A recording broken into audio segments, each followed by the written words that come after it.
Olá, amigos, tudo bem? Então sejam todos muito bem-vindos à nossa Associação Espírita Boa Nova. Estamos imensamente alegres, felizes por darmos continuidade a esse trabalho de palestra online da nossa associação. Hoje, aí é sábado de carnaval, mas estamos aqui juntos, reunidos para a gente estudar um pouco mais sobre o Evangelho, sobre a doutrina espírita, que tanto nos consola e tanto nos esclarece. Então sintam todos bem-vindos, vocês que estão chegando aí na nossa live, vocês que estão assistindo num outro momento, mas sintam-se todos abraçados e sintam-se todos muito, mas muito bem-vindos. Hoje, então, antes da gente iniciar esse momento, de palestra, a gente sempre inicia com um momento artístico.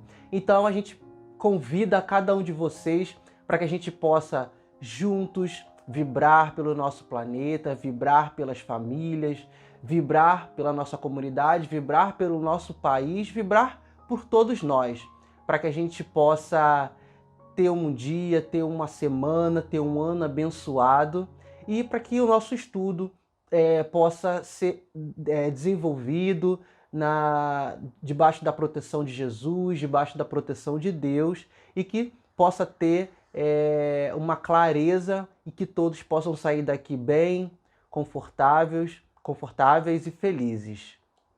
As dores da alma que a gente plantou parecem que não se esquecem de nós, mas vamos mudar, não vamos nos entregar, esse não é o fim. Pai.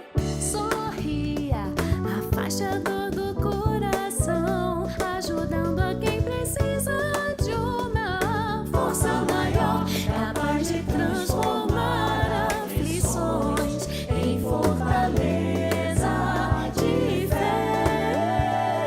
Mesmo com medo, acredita em ti mesmo e descobrirás que és capaz do mundo de crescer com o rumo, de iluminar a própria paz, a paz. Não há lugar pra tristeza em quem sabe amar. É uma luz que te faz sonhar. É uma alegria que te faz chorar. Deixa a luz te invadir, faz como fosse abrir pro amor. O amor é pra se cantar bem melhor em família. O amor é pra se cantar com Jesus em família.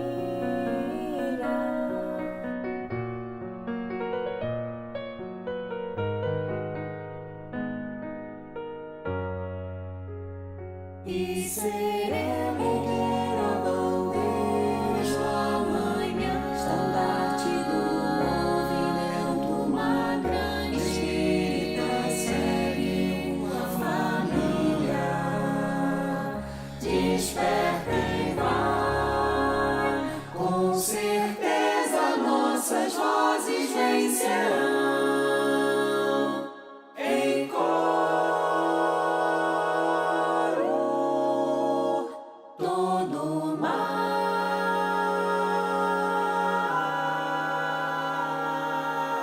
Um sentimento me ronda, não sei dizer, tudo é novo pra mim.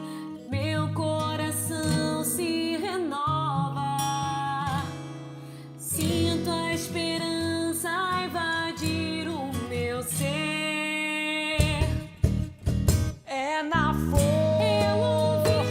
do bem que eu me apego.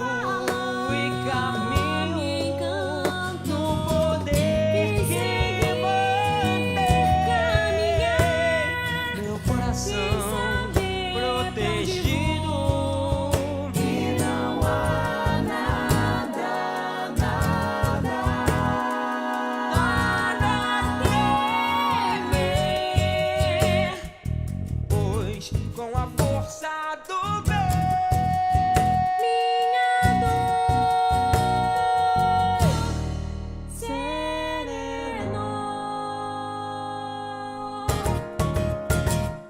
E está sempre a mudar, mesmo que sem perceber, redescobrindo seu interior.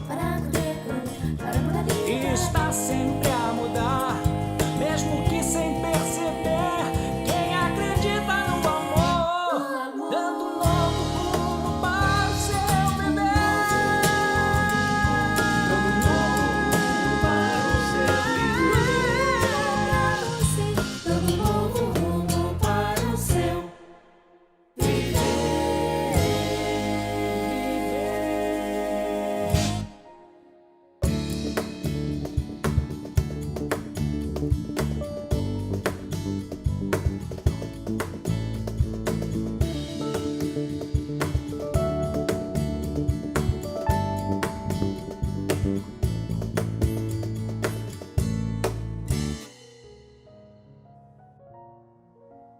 Então, que essa mensagem maravilhosa, que essas vibrações, que essas energias possam ter chegado até cada um de vocês que estão nos assistindo nesse momento. Gostaríamos de também relembrar, né, as nossas campanhas da nossa Associação Espírita Boa Nova, que estamos realizando, para convidar cada um de vocês para que quem se sentir à vontade, quem tiver a oportunidade, quem tiver condições de nos ajudar para que a gente possa manter aí as atividades e os trabalhos da nossa associação. Relembrando, né, que a gente está aí com a campanha do material escolar, vai ajudar aí crianças e jovens que estão retornando, iniciando o momento escolar, para que eles possam ter mais condições básicas para realizar o estudo, né? Então, nós aí ajudando, através da educação, transformar aí essas crianças, esses jovens, e quem sabe aí transformar esse mundo num mundo melhor, tá? Então, a gente espera aí a contribuição, a ajuda de cada um de vocês, para quem puder, né? E a gente vai estar deixando aí o contato da nossa amiga Fernanda, que é responsável aí pelo nosso departamento, né, de infância e juventude, onde ela está organizando aí, promovendo essa campanha junto com a nossa associação. Então o contato dela está passando aí para vocês, e também quem não puder contribuir com material escolar, puder contribuir, né, de forma financeira, a gente vai estar deixando aí também o nosso Pix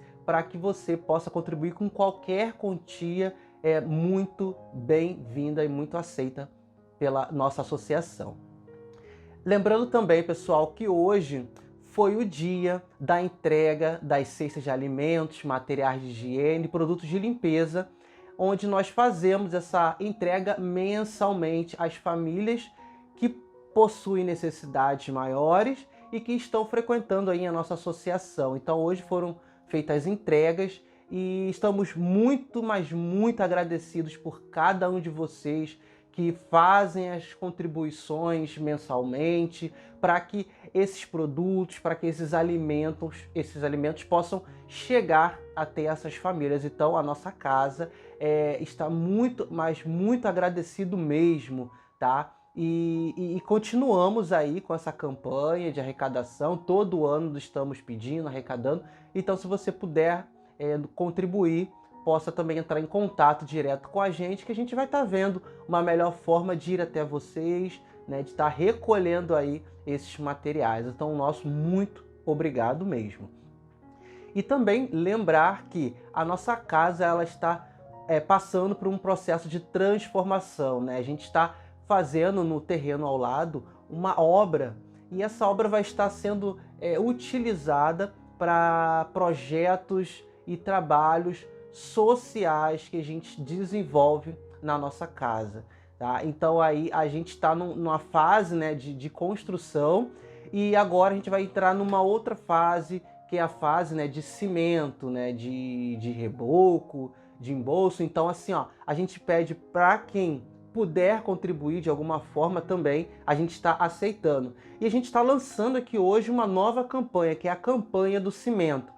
Como o gasto vai ser enorme, então assim, a gente está pedindo para quem puder, para quem tiver condições de doar um saco de cimento, a nossa associação está aceitando. Então, a gente vai deixar aí passando o contato do nosso amigo Nunes, que é ele que está responsável aí pelo esse gerenciamento da nossa obra.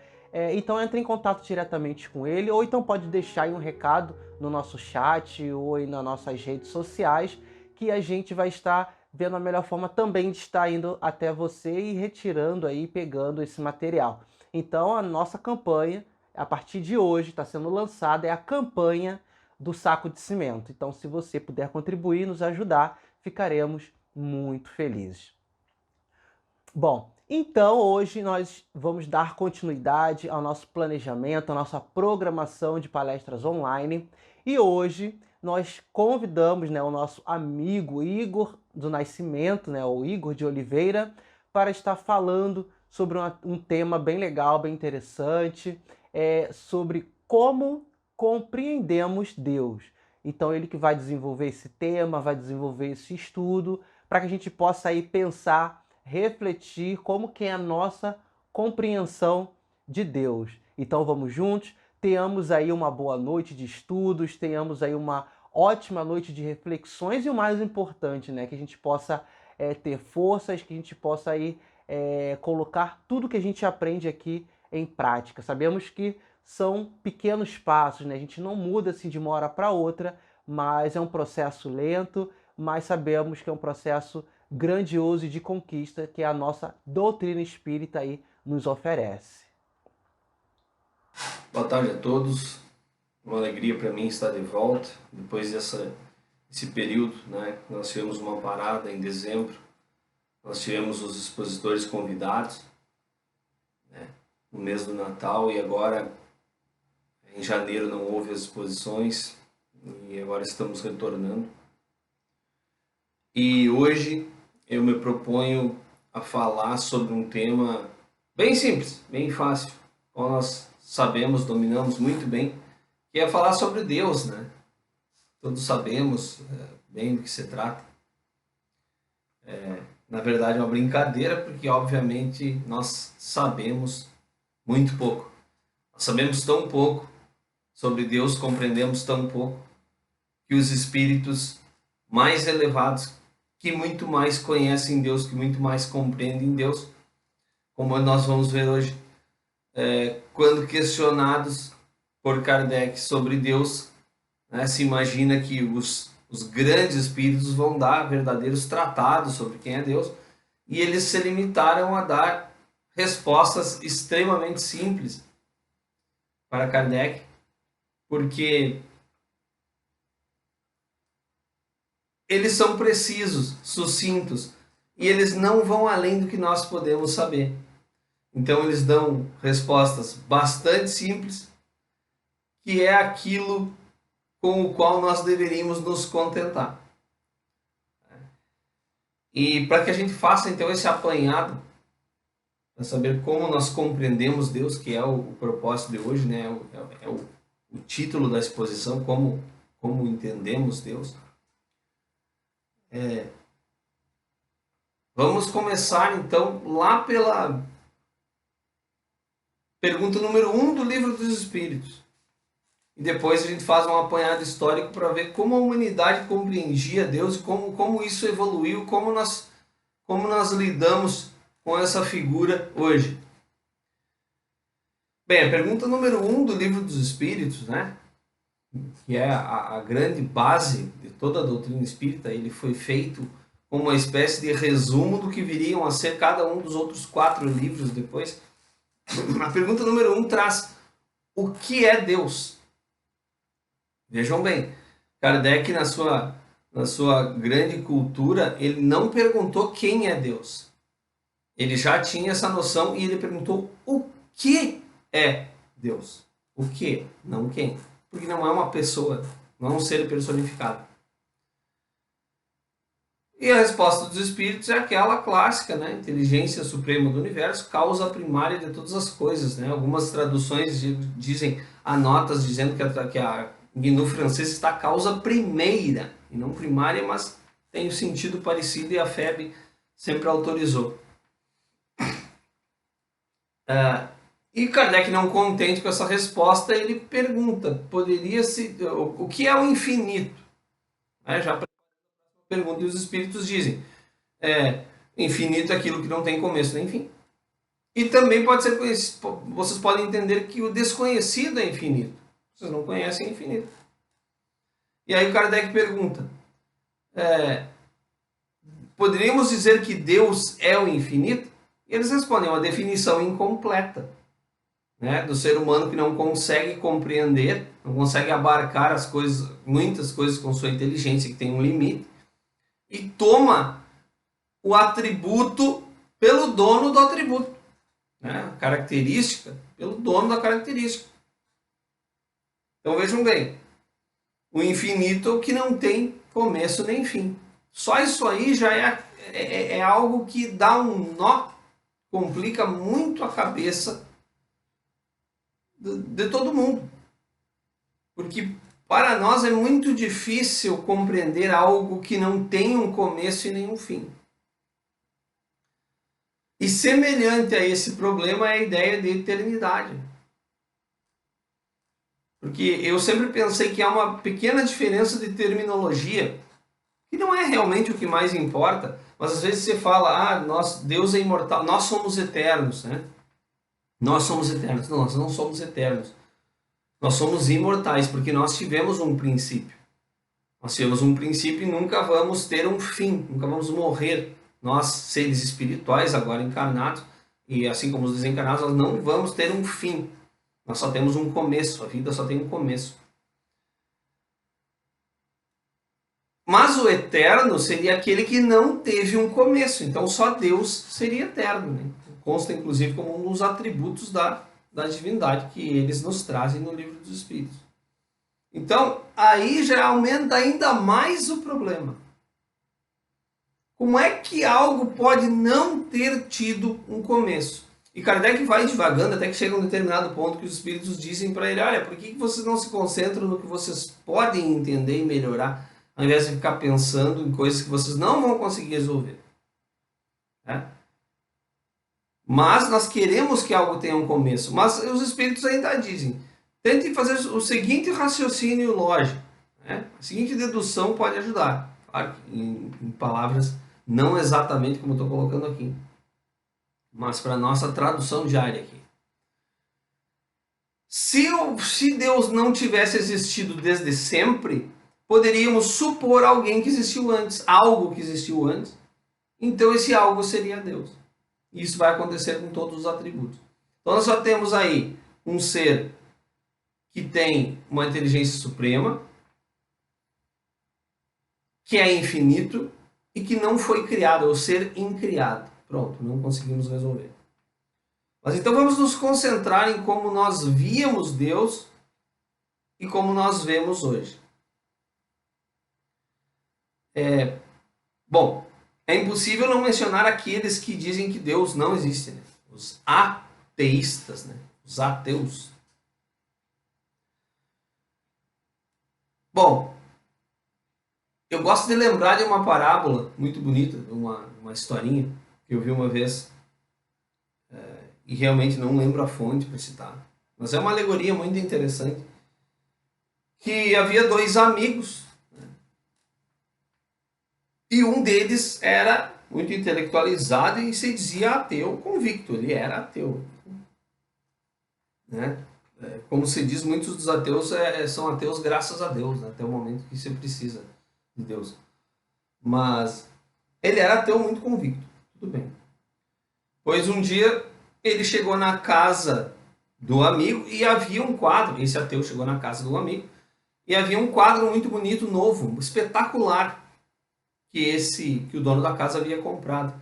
Então o amigo perguntou, mas que bonito esse quadro, quem pintou esse quadro? Quem fez ele? Quem é o autor? E aí que o outro teria dito, não, ninguém fez, ele apareceu aí. Como assim o quadro apareceu aí?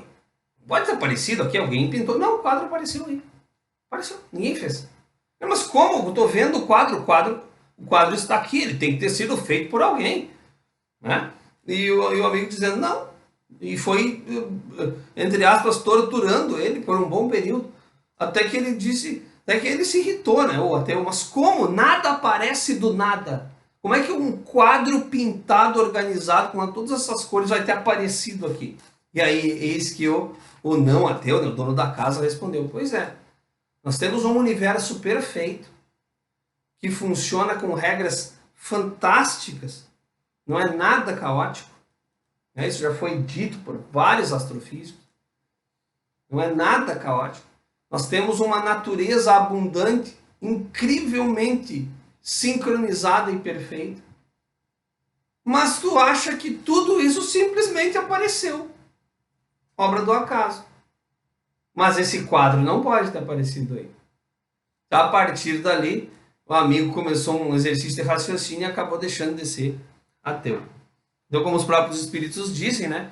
O ateu é aquele que, por orgulho, por uma fuga inconsciente, ou simplesmente por um desejo de negação, para fugir de certas obrigações, né?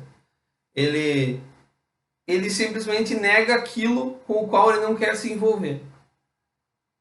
Por quê? Porque nós todos viemos do mundo espiritual, todos nós fomos criados por Deus, como diz Pastorino. Pastorino Torres diz que nós somos, eu adoro esse exemplo, nós somos como um raio do sol.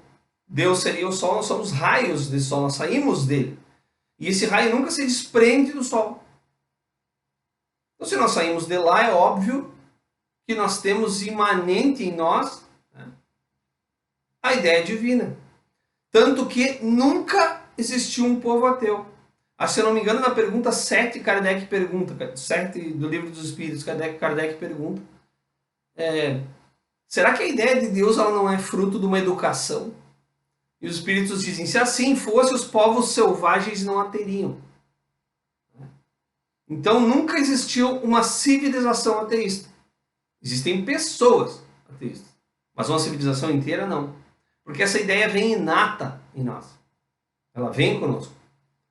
Só que a maneira como nós elaboramos essa ideia depende do nosso estágio evolutivo. Então dá para dizer que desde que o ser humano saiu da animalidade, desde que ele entrou no reino nominal, e na Terra dá para compreender, nós não sabemos ao certo, mas pelos fósseis, pelas espécies que são estudadas, acho que dá para... Alguns falam em 500 mil anos, outros falam em 1 milhão de anos, que os hominídeos já eram Homo sapiens, né? Começaram a surgir os Homo sapiens. Então, quando nós saímos da animalidade e entramos no reino dos homens, nós já trouxemos conosco a ideia de Deus. Então, isso aparece em pinturas em cavernas, nas pinturas rupestres, aparece em diversas obras. Só que o espírito, o ser humano habitando a Terra, era muito, muito infantil. E como tal, ele dava a compreensão, ele tinha a compreensão de Deus relacionada, adequada à capacidade de compreensão dele, à inteligência dele. Então, por exemplo, os povos antigos, eles eram politeístas, porque tudo que saía do ordinário, que era extremamente limitado, circunscrito à vida deles, que era alimentação coletora, né? Eles caçavam, coletavam, tanto que não é nem prevalecia, né? Existia somente o nomadismo, não existiam civilizações fixas, né? Existiam bandos que vagavam pela terra. Quando uma determinada área não oferecia mais o que eles precisavam, eles migravam. Os nômades. Eles entendiam que tudo que era extraordinário para a compreensão deles era feito por algum ente divino. Então tinha o Deus das chuvas, tinha os deuses que cuidavam do ser humano e da natureza, às vezes mais de um, eles davam um nome para esses deuses, cada civilização teve os seus. Então tinha o deus das colheitas, se a colheita fosse farta, né, porque esse deus da colheita estava ajudando. Existia o deus dos mares, olha, tinha que ter um deus dos mares, imagina ter feito tudo aquilo de água. E assim, claro que eu estou juntando tudo no mesmo bolo, né, pessoal, mas o que acontece é que várias civilizações existiram de forma mais ou menos elaborada, eles davam nome para esses deuses. Né? E vejam, eles davam características humanas para esses deuses, porque tudo que eles conheciam era o homem, eles não conseguiam abstrair Nós sabemos hoje, pela psicologia, que, principalmente aqueles voltados para a educação, né, que a criança, por exemplo, ela começa a fazer determinadas associações depois de uma certa idade. A criança, por exemplo, usa os dedinhos para contar porque ela precisa materializar aquilo, ela não consegue abstrair. O ser humano, no seu início, também não abstraía. As ideias vagas eram muito difíceis, tanto que as linguagens, o estudo das línguas mostra que as línguas antigas conhecidas, elas não tinham nada abstrato. Então, um adjetivo, por exemplo, era uma locução de luz e não iluminado, porque iluminado de luz dá para entender, né? Ver a luz, mas iluminado é algo abstrato. Então não existia nada abstrato. Então eles davam características humanas para esses deuses. Então, se eu fico com raiva, Deus fica com raiva. Se eu posso atacar alguém em estado de raiva, Deus me ataca. Se as tribos fazem guerra, deuses tomam partido na guerra. E aí vem também um outro aspecto psicológico infantil, que a Joana de Ângeles explica muito bem, que é o de agradar. Então, o que a criança faz? A criança tenta agradar para obter uma coisa que ela quer. Então, eles tentavam agradar os deuses para que os deuses nos dessem a eles algo em retorno. Então, vamos agradar o Deus das colheitas para que a colheita seja farta. Claro que aí, tratando-se de colheita, já não estou mais no nomadismo, mas não tem problema, nós estamos numa aula de história, só mencionamos alguns fatos para a gente entender melhor. Para que o mar não fique furioso e não afunde os barcos de pesca, né, vamos tentar agradar o Deus das águas, dos mares. E como é que a gente faz isso? Para agradar uma pessoa que está perto, a gente faz, sei lá, um carinho, a gente trata bem, a gente tenta dar algo que ela precisa, ela fica contente. Esse Deus que era invisível para eles era agradado como? Desenvolveu-se a ideia do sacrifício e da oferenda. Então vejam, o ser humano era tão embrutecido ainda, ele era tão preso à guerra e à morte e à dominação, que ele pensava o seguinte: eu vou matar. Eu vou matar um dos meus. Eu vou matar um dos meus. Né? Vou fechar aqui para que não fique com barulho. Eu vou matar um dos meus. Né? Para que eu faça um sacrifício tremendo. Pensem, eu vou tirar um dos meus aqui, matar. Esse Deus vai ficar feliz com esse sacrifício. Então, na pré-história, prevaleciam os sacrifícios humanos quando relacionados à religião, ao culto dos deuses. Então vejam como era limitado o ser humano.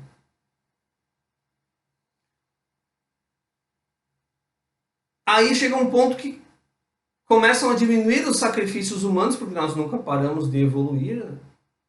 E começam a prevalecer as oferendas. Então vejam, eu vou lá, eu encarnado lá naquela época, milhares e milhares de anos atrás, e pego parte da minha colheita, dos meus frutos, da minha comida, que era para a minha tribo, e levo numa cesta para o mar, para o Deus dos mares, para que ele fique feliz, né? Me retribua, me dê peixes. Então vejam a infantilidade do ser humano para compreender Deus. Até que chega o momento do nosso governador espiritual entender que nós já estávamos preparados para uma ideia mais elaborada de Deus único. Ora, como é que um ser vai dar unidade para o universo para começar se for mais de um? E principalmente com características humanas. Então, vem Moisés para divulgar para o povo a ideia de um Deus único que iria depois ser difundida pelo planeta inteiro. Um Deus único. Ora, não pode haver vários deuses, dá bagunça, não tem unidade no universo. Não existe, não é uma assembleia. Existe um ser supremo. E aí vem a ideia do Deus único, do povo hebreu. Mas esse Deus continuava ainda sendo com características humanas, um Deus com emoções, um Deus que fazia guerra, um Deus brabo, um Deus revoltado, um Deus ao qual nós devíamos temer. Vejam que desde o Antigo Testamento, no Antigo Testamento se fala muito em Senhor, se fala em temer a Deus. Então eu tenho que temer Deus. Deus tem que entender que eu sou humilde porque eu tenho medo dele, senão ele me castiga. Deus punitivo. Quase 1800 anos passam até que Jesus vem em pessoa, reencarna o Cristo cósmico e elabora ainda mais a ideia, modificando o pensamento do Deus punitivo para o Deus Pai. Não é mais o Senhor. Tem o Senhor e tem o escravo, né? Tem o servo. O escravo tinha dono. Tinha o Senhor e tinha o servo. Nós somos servos de Deus. Não, Jesus vem e diz, não, nós não somos servos de um Senhor, nós somos filhos de um Pai. Ele traz toda uma ideia reformulada da bondade divina. E diz, se quando um filho pede um alimento ao pai, o pai não dá uma pedra a esse filho, nós que somos maus, imaginem Deus. Então ele traz toda uma ideia de um Deus não mais punitivo, mas um Deus que acolhe. Mas eu acredito que Jesus tenha ido até o ponto, não tenho certeza, que ele sabia que a humanidade naquele momento, há 2000 anos atrás, ia entender. Muito mais elaborado que os primitivos, mas ainda limitado. Então, eu acredito que por esse motivo ele não tenha entrado muito mais numa compreensão mais elaborada dos atributos da divindade e até mesmo na não forma de Deus. E nós continuamos a ver Deus como um ser definido como a gente, uma pessoa, um senhor imortal, eterno, tudo bem, mas ele está lá com sua barba branca, com seu trono, e isso está na Bíblia, está no Novo Testamento, no trono, sentar à direita de Deus, aqueles que vão para a direita, que são os escolhidos, que fizeram o bem. Então veja, nós continuamos entendendo que existe um lugar circunscrito a partir da reformulação que Jesus faz, que existe um lugar circunscrito no qual fica um ser todo-poderoso, sábio, onisciente e onipresente. E isso era uma coisa que sempre me intrigava quando criança. Ora, como é que Deus pode ser onipresente, estar em todos os lugares, se ele está lá sentadão no trono e o universo é infinito? Aí, quando chega o Espiritismo, de novo, mais 1800 anos se passam e chega Jesus, chega o Espiritismo. Aí os Espíritos nos trazem ideias mais elaboradas. Então, pela pergunta 1, pela 2 e as seguintes, nós já entendemos que Deus não tem uma forma humana. Isso já é uma grande coisa. Ora, Deus é infinito como o universo, criado por Ele.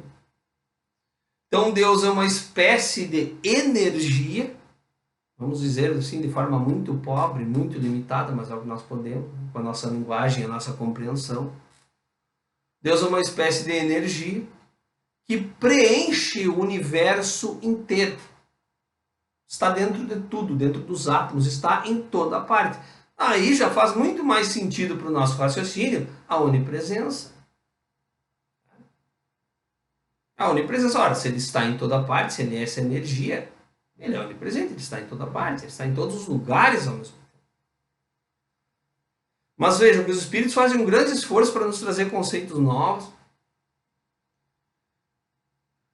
E depois se desenvolve a psicologia dentro do espiritismo, usando a psicologia humana para analisar autores como Divaldo, através da Joana de Ângeles, como o irmão Estufou, trazendo aspectos da psicologia humana para que nós possamos nos entender melhor. Eles mostram que nós continuamos, em muitos aspectos, interpretando, agindo para com Deus da maneira que os antigos agiam.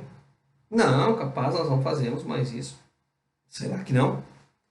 Nós barganhamos com Deus todo o tempo. Vejam, a barganha é um mecanismo infantil. como eu já tinha mencionado. Eu faço isso, tu me dá isso. Se eu me comportar bem, tu deixa eu ir lá, né? Brincar naquele lugar. Então é uma barganha constante que nós fazemos. Não, mas eu não faço. Será que não? Nós temos que nos estudar. Porque nós agimos inconscientemente assim, não é consciente. Então, eu me sacrifico num determinado trabalho, eu me esforço para ser um pouco melhor, e aí quando eu rezo eu digo, ó Deus, eu estou fazendo isso aqui, ó, me dá uma força aqui. A gente está barganhando. É claro que existe a lei de retorno. Isso faz parte da natureza, é uma lei divina. Plantio e colheita. Mas ela não funciona exatamente dessa forma. Eu ajudo o A para ganhar o B. Divaldo explica que o ser psicologicamente maduro, ele já compreende o que o bem é, o que o bem faz para ele, inclusive, como ele se sente bem, como ele se sente integrado com a criação, e ele faz o bem. E obviamente que plantando vem o retorno, mas ele não faz pelo retorno. Nós ainda humanizamos Deus. Muito, muito. Inconscientemente nós acreditamos que Deus vai ficar brabo com as nossas atitudes. Furioso, ofendi a Deus. E agora? É claro, não há dúvidas, né? Quando o Cristo cósmico nos vem, quando todos os profetas falam, depois o próprio Cristo fala que Deus e os Espíritos depois reforçam que Deus possui um amor infinito. Deus não é simplesmente uma energia neutra, que aplica uma lei perfeita e ele não tem qualquer tipo de sentimento. Mas ele não tem emoções humanas. Quando nós agimos errado, nós não deixamos Deus brabo. Nós causamos uma marca no éter, nós fazemos um plantio e isso vai resultar em uma colheita. Então vejam como é difícil para nós darmos um passo à frente e sairmos dos nossos atavismos mentais que nos fazem ainda ver o Deus da barganha. Isso quando nós não invocamos Deus para se vingar por nós, né? Que é muito comum. Ah, tá bom, meu filho, ele me fez isso, mas Deus vai se vingar por mim. Deus é maior, ele vai ver. Né? Nós invocamos o Deus para que se vingue por nós. Então vejam como a gente anda devagar. Mas então vamos lá. Dando um passo à frente. Essa é a ideia mais elaborada de Deus, que virá um dia, que os Espíritos já lançaram, que nós estamos trabalhando pouco a pouco para desenvolver em nós mesmos.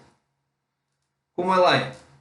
Bom, ela faz com que nós nos integremos mais a Deus. No livro Pensamento e Vida, do Chico Xavier, o Emmanuel explica, e o Haroldo explica muito bem o livro, porque ele é um livro bastante difícil de...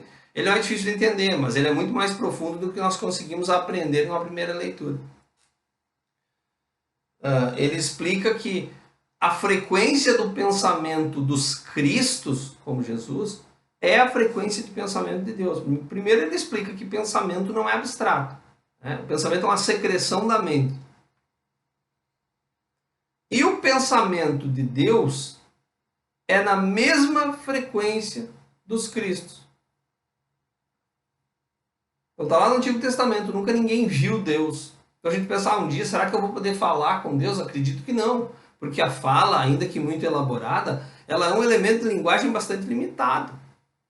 Os animais têm ainda mais limitado. Os animais têm sons que eles compreendem. Tem trocas químicas, os insetos. Nós temos a palavra articulada que reflete nosso raciocínio. Mas nós precisamos de um veículo, nós precisamos emitir som. Os espíritos se comunicam por pensamento. Então será que nós poderíamos imaginar que Jesus senta num lugar e começa a conversar e vem uma voz de retorno? Não, ele está na frequência de pensamento de Deus. Ele se entende, ele entende perfeitamente o que Deus quer. Ele está integrado com Deus. Tanto que tem uma oração dele mesmo para os apóstolos, que aparece lá nos Salmos, que é que um dia, Pai, nós, né, humanidade, eles estejam em nós, nele e em Deus, como eu estou em ti, tu está em mim, ou seja, uma integração perfeita. E para mim é isso, essa seria uma outra definição de fé. E de onde vem a fé? O que é a fé? O que é a fé? Então os Espíritos dizem lá vejam, Mensagem do Espírito Protetor, lá no Evangelho segundo o Espiritismo, na página 189. A fé é o sentimento inato no homem de sua destinação futura. É a consciência que tem das faculdades imensas, cujo germe foi depositado nele, primeiro em estado latente, e que deve fazer eclodir e crescer por vontade ativa. Até o presente, a fé não foi compreendida senão sob o aspecto religioso. Então, nós somos ensinados a confiar em Deus, confia, cegamente, que aquilo que tu quer vai acontecer. E aí eles vêm e nos dizem, não, a fé, e ele fala que a consciência, eu já diria que isso é muito inconsciente, mas vai eclodindo, né? Que é aquela certeza do futuro, de como eu vou ser, de como as coisas serão. Mas será que nós já temos essa fé desenvolvida? O Espiritismo traz a fé raciocinada com todas as explicações que ele dá. Mas será que essa fé já é desenvolvida? Se a fé fosse desenvolvida, nós não nos desesperaríamos por qualquer coisa ou por algumas coisas. A fé absoluta, eu acredito que só os grandes espíritos a tenham. Talvez quase como os cristos, ou pelo menos os espíritos puros. Né? Como tem aquela história de Santo Agostinho que chegou no mosteiro, quase à noite já, nevando, com outro monge, bateram lá e não foram atendidos, né? Bateram na porta, não foram atendidos, fecharam a porta na cara deles. E ele começou a dançar e jogar neve para cima, enquanto que o outro monge se desesperava, arrancava os cabelos, nós vamos morrer de frio. E ele disse, tu ficou louco, tu enlouqueceu, nós vamos morrer aqui na neve, e tu está comemorando, brincando, rindo. E aí que ele teria dito, né? É que agora nós estamos 100% nas mãos de Deus. Então essa é a verdadeira fé. Nós não temos. Eu pelo menos não tenho. Nós rezamos, nós queremos confiar, nós pedimos, nós entregamos muitas coisas. Nós vemos demonstrações de fé de muitas pessoas diante de momentos difíceis. Mas nós ainda nos atacamos, as nossas emoções ainda predominam, porque esse é um processo de controle das emoções. Isso é parte do crescimento do espírito. Nós temos que ter a parte ativa aqui. Se nós tivéssemos já a fé desenvolvida, nós não nos desesperaríamos nunca, independente da situação. Nós entenderíamos que nós estamos mergulhados nesse Deus e que as coisas têm um desenvolvimento de acordo com as nossas necessidades e o nosso plantio. E que elas acontecem independentemente de nós nos desesperarmos ou não. Nós ainda estamos muito longe disso. Muito longe. Eu acredito que não seja para esse orbe, para esse planeta. Mas na Terra regenerada talvez nós tenhamos um pouco mais de fé.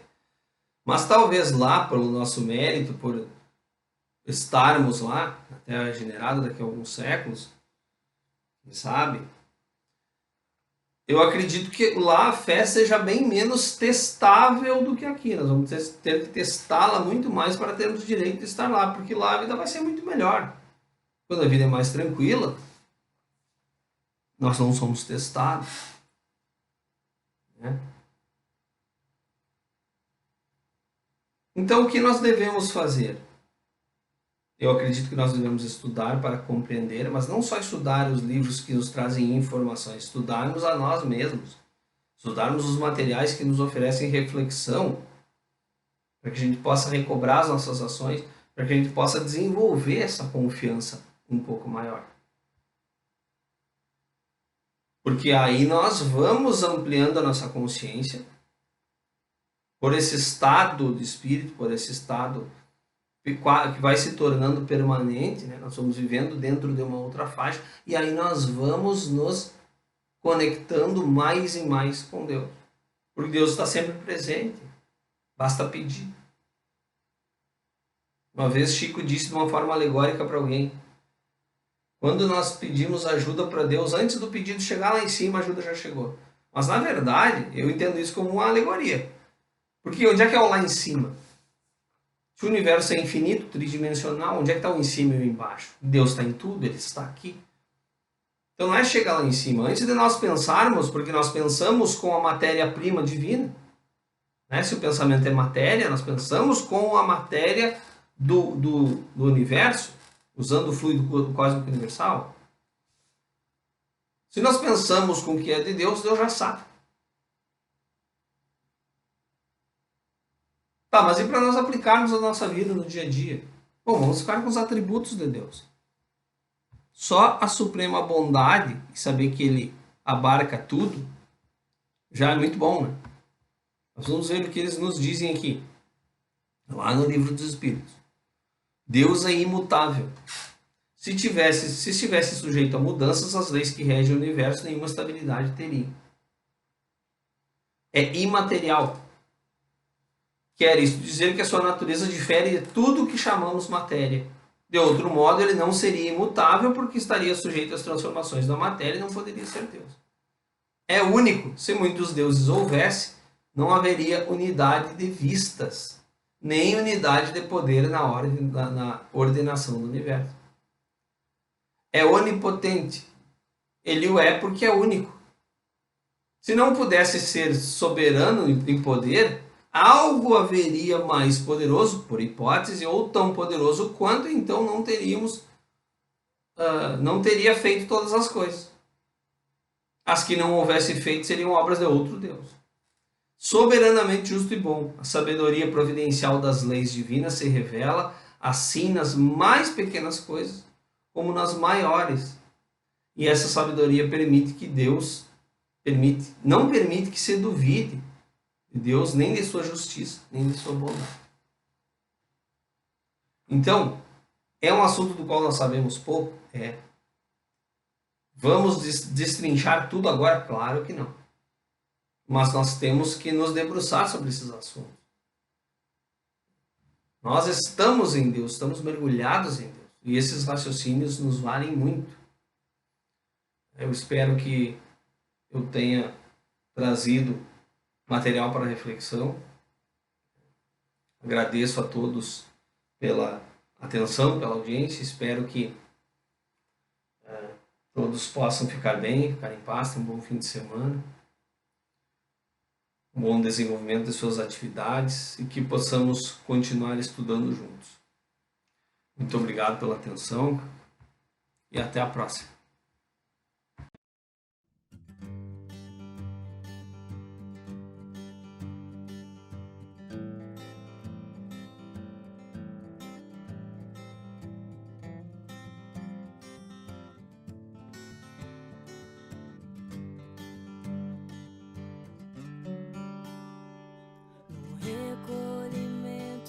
Solidão, não estás sós. Segredos e dúvidas se desvendam para nós.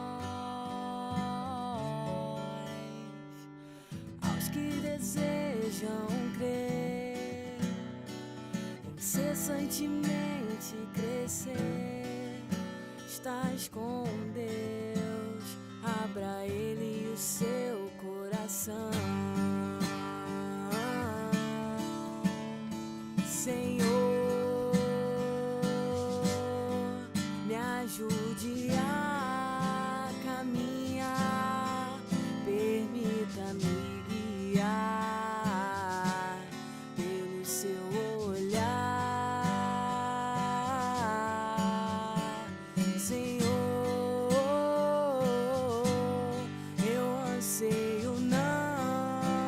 fraquejar. Quero viver pra sempre amar,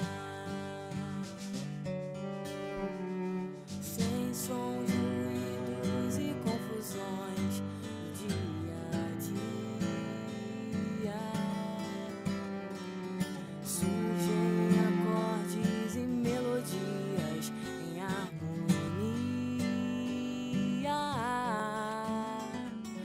Aos que desejam crer, incessantemente crescer, estás com Deus, abra Ele o seu